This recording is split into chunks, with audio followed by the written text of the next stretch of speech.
നമസ്കാരം, ഏവർക്കും മറ്റൊരു ആൻഡ്രോയിഡ് മലയാളം എപ്പിസോഡിലേക്ക് സ്വാഗതം. ഈ എപ്പിസോഡിൽ നമ്മൾ പഠിക്കുവാൻ പോകുന്നത് എങ്ങനെയാണ് നമ്മുടെ ആപ്ലിക്കേഷനിൽ ഒരു adaptive banner add unit place ചെയ്യുക എന്നതിനെ പറ്റിയാണ്.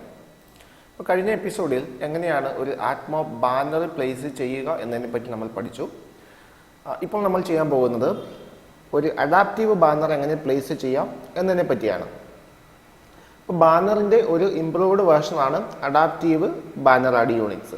അപ്പോൾ അത് ഈ ഒരു അഡാപ്റ്റീവ് ബാനർ ആഡ് യൂണിറ്റ് എന്ന് പറയുന്നത് റെസ്പോൺസീവ് ആഡാണ്. അതായത് നമ്മളുടെ ഡിവൈസിൻ്റെ സ്ക്രീൻ സൈസ് അനുസരിച്ചിട്ട് ഈ ആഡിൻ്റെ ഹൈറ്റും വിട്ടും എല്ലാം ഓട്ടോമാറ്റിക്കായിട്ട് ചേഞ്ച് ആവും. അപ്പം കുറേ കൂടെ നല്ല ആഡ് നമ്മുടെ ഡിവൈസ്, അതായത് ഓരോ ഡിവൈസിനും അനുയോജ്യമായ രീതിയിൽ ആഡ് ഡിസ്പ്ലേ ചെയ്യാൻ സാധിക്കും. അതുപോലെ പെർഫോമൻസ് കുറേ കൂടെ ഇംപ്രൂവ്ഡ് ആയിട്ടുണ്ട് അഡാപ്റ്റീവ് ആഡ് യൂണിറ്റ്സിൽ. അതുകൊണ്ട് തന്നെ നമുക്ക് കുറച്ചും കൂടെ റവന്യൂ, അതായത് നമുക്ക് ബാനേഴ്സ് ഉപയോഗിച്ച് കുറച്ചും കൂടെ റവന്യൂ അഡാപ്റ്റീവ് ആഡ് യൂണിറ്റ്സ് ഉപയോഗിക്കുകയാണെങ്കിൽ കൂട്ടാൻ സാധിക്കും. അപ്പോൾ അത് എങ്ങനെ ചെയ്യാൻ പറ്റുമെന്ന് നമുക്ക് നോക്കാം. ആദ്യമായി ഈ പ്രോജക്റ്റിലേക്ക് നമ്മുടെ Google mobile apps SDK integrate ചെയ്യണം. അത് ഈ സീരീസിൻ്റെ ആദ്യത്തെ വീഡിയോയിൽ നമ്മൾ പഠിച്ചതാണ്. ഈ എപ്പിസോഡിൽ, അതായത് ഈ ഒരു പ്രോജക്റ്റിൽ ഞാനത് ഓൾറെഡി ചെയ്തിട്ടുണ്ട്. മെയിൻ ആക്ടിവിറ്റിയിൽ ഞാൻ ആ മൊബൈൽ ആപ്സ് SDK ഇവിടെ ഇനിഷ്യലൈസ് ചെയ്തിട്ടുണ്ട്.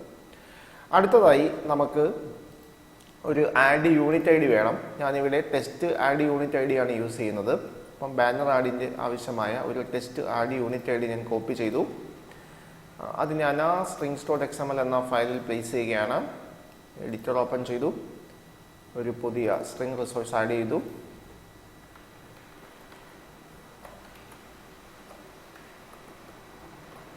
ഇനി കീ ഞാൻ ബാനർ ആഡ് യൂണിറ്റ് ID എന്ന് സ്പെസിഫൈ ചെയ്തു. നമ്മൾ കോപ്പി ചെയ്ത വാല്യൂ ഇവിടെ പേസ്റ്റ് ചെയ്തു. ഇപ്പോൾ strings.xml നമ്മൾ പുതിയ ഒരു സ്ട്രിംഗ് റിസോഴ്സ് ആഡ് ചെയ്തിട്ടുണ്ട്. അടുത്തതായി നമുക്ക് ലേഔട്ട് ഫയലിലേക്ക് പോകാം. അപ്പോൾ നമ്മൾ ബാനർ പ്ലേസ് ചെയ്ത പോലെ ഒരു ആഡ് വ്യൂ ഈ ലേഔട്ടിലേക്ക് പ്ലേസ് ചെയ്യേണ്ടതായ ആവശ്യമില്ല. അതിന് പകരം നമ്മുടെ ബാനർ പ്ലേസ് ചെയ്യാൻ വേണ്ടി ഒരു കണ്ടെയ്നർ ലേഔട്ട് മാത്രം നമ്മൾ ആഡ് ചെയ്താൽ മതിയാവും. അതിനായി ഞാനിവിടെ ലേഔട്ട്സ് എന്ന് പറയുന്ന ആ ഒരു ടാഗ് സെലക്ട് ചെയ്തു. അതിന് മുമ്പ് ആദ്യമായി ഞാൻ ഡിസൈൻ സർഫസ് ബ്ലൂ പ്രിന്റിലേക്ക് ചേഞ്ച് ചെയ്തു. ലേഔട്ട്സിൽ നിന്നും ഒരു ഫ്രെയിം ലേഔട്ട് ഞാൻ സെലക്ട് ചെയ്തു. അപ്പോൾ ഇവിടെ ഫ്രെയിം ലേഔട്ടാണ് ഞാൻ നമ്മുടെ ആഡ് കണ്ടെയ്നറായിട്ട് യൂസ് ചെയ്യുന്നത്. അത് ഞാൻ ഈ ലേഔട്ടിലേക്ക് ഡ്രാഗ് ചെയ്തിട്ടു. ഈ കൺസ്ട്രെയിൻസ് ക്രിയേറ്റ് ചെയ്യാനായി ഞാൻ റീസൈസ് ചെയ്തു. ഇതിനെ റൈറ്റ് സൈഡിൽ ഒരു കൺസ്ട്രെയിൻ ക്രിയേറ്റ് ചെയ്തു.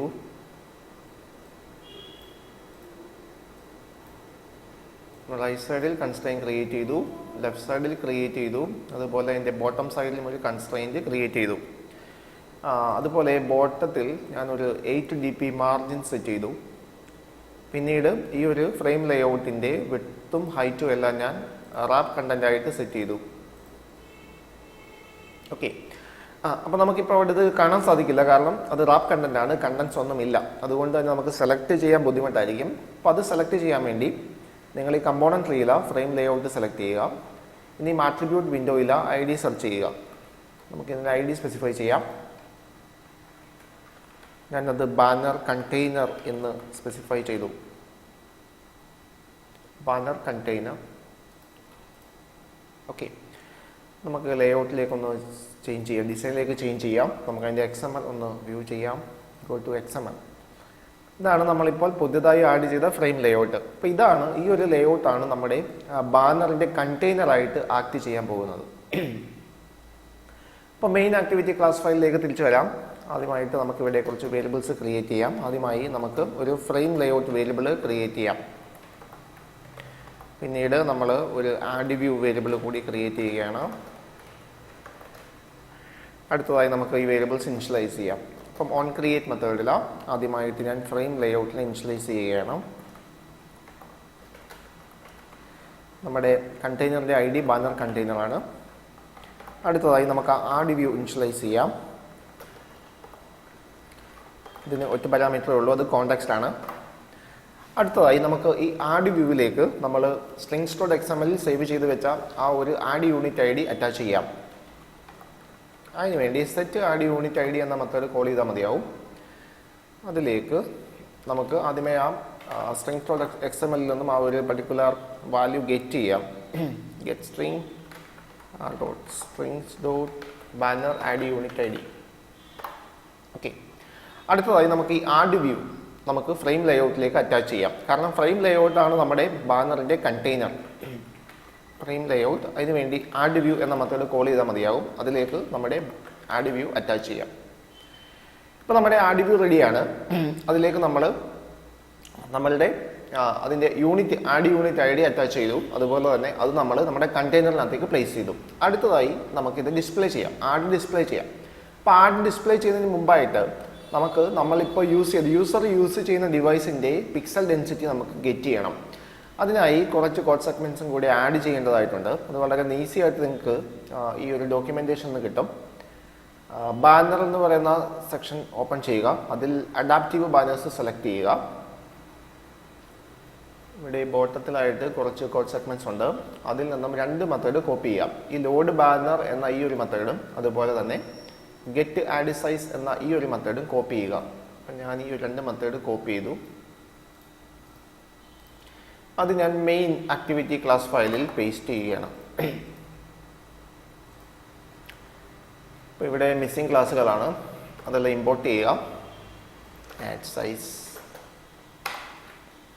അതുപോലെ ഇവിടെ ഈ മെത്തേഡിൽ ഡിസ്പ്ലേ എന്ന ക്ലാസ് ആവശ്യമാണ്, ഡിസ്പ്ലേ മെട്രിക്സ് ആവശ്യമാണ്. ഓക്കെ, അപ്പോൾ ഇവിടെ ലോഡ് ബാനർ എന്ന ഒരു മെത്തേഡുണ്ട്. ആ മെത്തേഡിൽ ഒരു ആഡ് റിക്വസ്റ്റ് ക്രിയേറ്റ് ചെയ്തിട്ടുണ്ട്. പിന്നെ ആഡ് സൈസ് എന്ന ഒരു വേരിയബിൾ ക്രിയേറ്റ് ചെയ്തിട്ടുണ്ട്. അതിലേക്ക് നമ്മൾ ആ ഗെറ്റ് ആഡ് സൈസ് എന്ന മെത്തേഡിനെ കോൾ ചെയ്തിരിക്കുകയാണ്. ഈ ഒരു മെത്തേഡിൽ നിന്നും നമ്മുടെ ഡിവൈസിൻ്റെ പിക്സൽ വിഡ്ത്താണ് ഗെറ്റ് ചെയ്യുന്നത്. അതുപോലെ ഡെൻസിറ്റി നമ്മൾ കാൽക്കുലേറ്റ് ചെയ്തിട്ടുണ്ട്. ആ ഡെൻസിറ്റിയാണ് റിട്ടേൺ ചെയ്യുന്നത്. അപ്പോൾ അതിനുവേണ്ടി ഡിസ്പ്ലേ എന്ന ക്ലാസ് യൂസ് ചെയ്തിട്ടുണ്ട്. അതുപോലെ ഡിസ്പ്ലേ മെട്രിക്സ് എന്ന ക്ലാസ് യൂസ് ചെയ്തിട്ടുണ്ട്.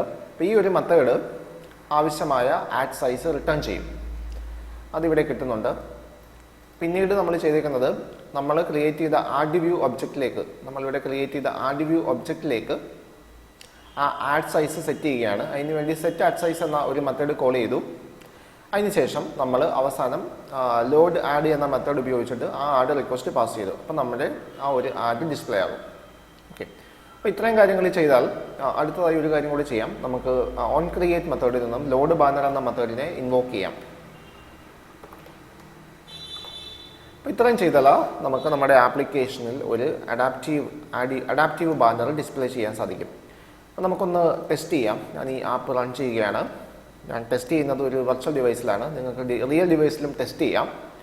കാരണം നമ്മളിവിടെ യൂസ് ചെയ്തിരിക്കുന്നത് test add unit I D ആണ്. അപ്പോൾ ഇവിടെ ബോട്ടത്തിലായി നമ്മൾ ഒരു നോർമൽ ബാനർ അല്ല, ഒരു അഡാപ്റ്റീവ് ബാനർ നമ്മൾ പ്ലേസ് ചെയ്ത് കഴിഞ്ഞു. അപ്പോൾ ഇങ്ങനെയാണ് AdMobൽ നിന്നും ഒരു അഡാപ്റ്റീവ് ബാനർ ആഡ് യൂണിറ്റ് നമ്മുടെ ആപ്ലിക്കേഷനിൽ പ്ലേസ് ചെയ്യുന്നത്. അപ്പോൾ ഈ കൺസെപ്റ്റ് നിങ്ങൾക്ക് മനസ്സിലായി എന്ന് ഞാൻ കരുതുന്നു. കൂടുതൽ ആൻഡ്രോയിഡ് AdMob വീഡിയോ അപ്ഡേറ്റുകൾ ലഭിക്കുന്നതിനായി ഈ ചാനൽ ഇപ്പോൾ തന്നെ സബ്സ്ക്രൈബ് ചെയ്യുക.